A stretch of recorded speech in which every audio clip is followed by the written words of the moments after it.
भारत में गजवाए हिंद लागू करने का जो प्लानिंग था वो चूर चूर हो गया है। तो औरंगजेब के औलाद है ना ये सब सारे, ये मंसूबों में कामयाब नहीं और 25 बच्चे पैदा करते हो और उसके बाद में हमारे संसाधनों पे तुम जो है उस पर डाका डालते हो। लोग भारत के संविधान को बिल्कुल नहीं मानते, ये शरीयत से चलते हैं। उन्होंने भारत से हिंदुओं को भगाने की बात हुई, उस हेट स्पीच को लेकर गंभीर धाराओं में महमूद मदनी, देखिए ये औरंगजेब इनका अब्बा है और औरंगजेब के सपूत हैं ये महमूद मदनी। गेहूं डालेंगे तो गेहूं निकलेगा, चना डालेंगे चना निकलेगा, आम का बीज डालेंगे आम निकलेगा।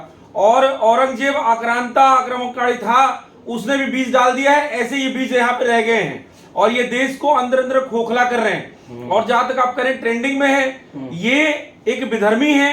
हर काल में जो है देव और दानव होते थे, ये दानवों के पक्ष का एक पक्षकार है और हम देवों के पक्ष के एक पक्षकार हैं। वो कह रहा है कि मुसलमान भारत में सुरक्षित नहीं है, मुसलमानों को अपनी मजबूती बढ़ानी चाहिए क्योंकि आगे जो आने वाला वक्त है बहुत क्रिटिकल होगा अगर भारतीय जनता पार्टी की सरकार इसी तरह रही तो क्या संदेश देना चाहता है मुसलमानों को? किस बात के लिए वो अगवा कर रहा है कि तैयार हो जाइए आप?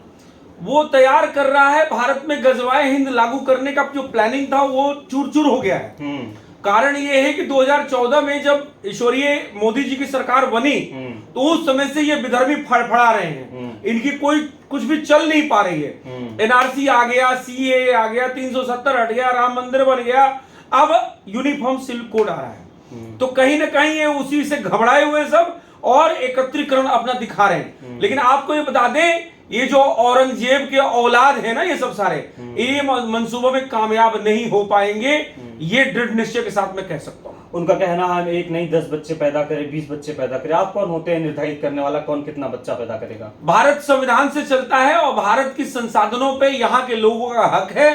तुम्हें कोई अधिकार नहीं है, तुम 1947 में अपना पाकिस्तान के रूप में हक ले चुके हो और तुम्हें कायदे से पाकिस्तान जाना चाहिए, फिर भी तुम यहाँ रह के और हमारे संसाधनों पर डाका डाल रहे हो।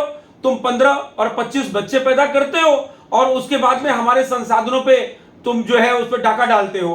तो इसलिए जो है ये भारत संविधान से चलेगा और मोदी जी, अमित शाह जी जल्द जो है यूनिफॉर्म सिविल कोड ला रहे हैं। तो मैं ये समझता हूं उससे इन विधर्मियों का जो इनका मंसूबा था उस पर बहुत ज्यादा रोक लगेगी। आप कहते हैं राष्ट्रवादी सरकार है और दूसरी तरफ आप इन्हें विधर्मी कहते हैं, फिर आपकी जो राष्ट्रवादी सरकार है ऐसे कथित लोगों के खिलाफ कोई कार्रवाई क्यों नहीं करती?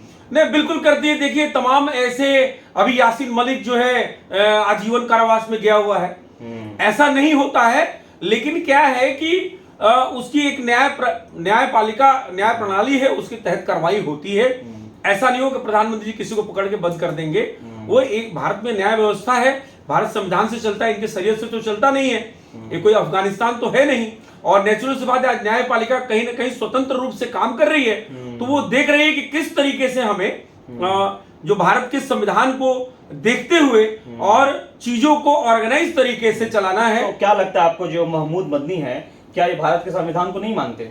ये लोग भारत के संविधान को बिल्कुल नहीं मानते, ये शरीयत से चलते हैं। उन्होंने साफ साफ महमूद मदनी ने अपने 2 दिन के अधिवेशन में ये बात कही, बोला भारत के संविधान के तहत हमारे ऊपर षड्यंत्र न किया जाए, हमारे शरीयत में सिंध न मारी जाए। अब भारत के संविधान को षड्यंत्र बता रहा है। तो कुल मिला के ये विधर्मी है, इससे इस तरह की ही वक्तव्यों की उम्मीद की जा सकती है। वो एक वर्ग विशेष को भड़काकर देश में अशांति फैलाना चाहता है।